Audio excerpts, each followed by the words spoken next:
उग्रसेन।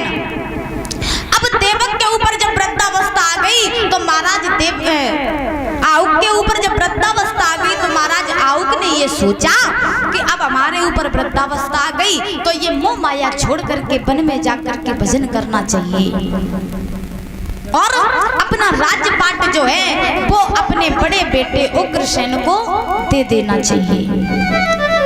क्योंकि महाराज एक बात और मेरी विशेष ध्यान रखना, संतान को तभी अपना राज्यपाट देना जब उसे पूरी तरीके से उसका परीक्षण कर लो कि ये इस काम में सफल होगा या नहीं।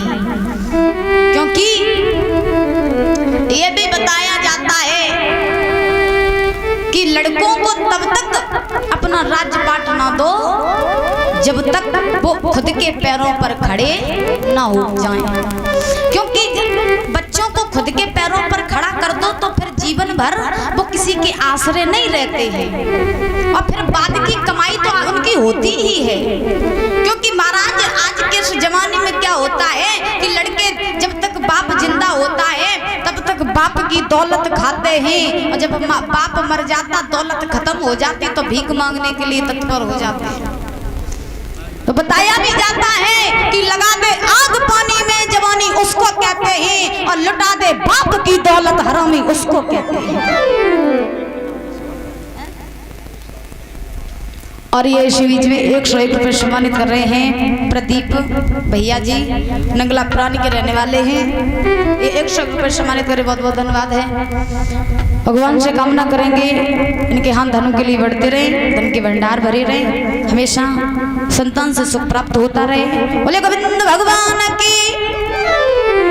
तो अपनी संतान को राज्यपाट देने से पहले उन्हें इतना सक्षम बनाओ कि किसी दूसरे के हाथ दूसरों के आगे हाथ फैलाने की जरूरत ना पड़े। अब ध्यान रखना प्यारे भक्तों, महाराज आउक ने क्या किया है कि अपना सारा राज्यपाट अपने बड़े बेटे उग्रसेन को दे दिया और स्वयं जाकर के महाराज आउक भगवान का भजन करने लगे। अब जब भगवान का भजन करने लगे हैं इधर धीरे धीरे समय व्यतीत हुआ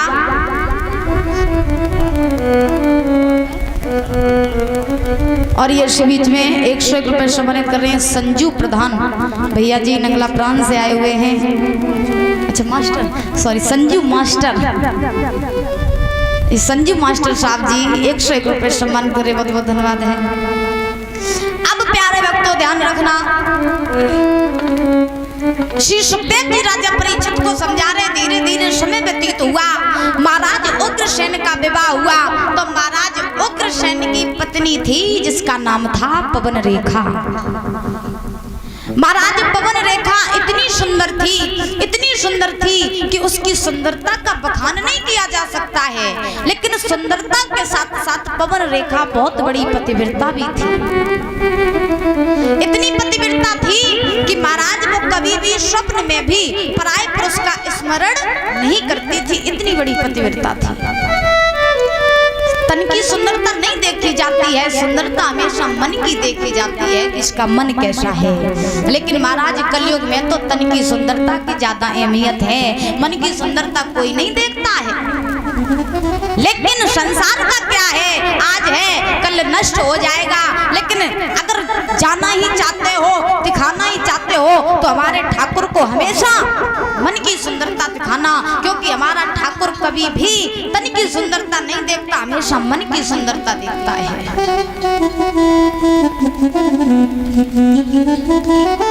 अब इधर पवन रेखा जो है महाराज सुंदर भी है, सुंदरता के साथ साथ पतिव्रता भी है।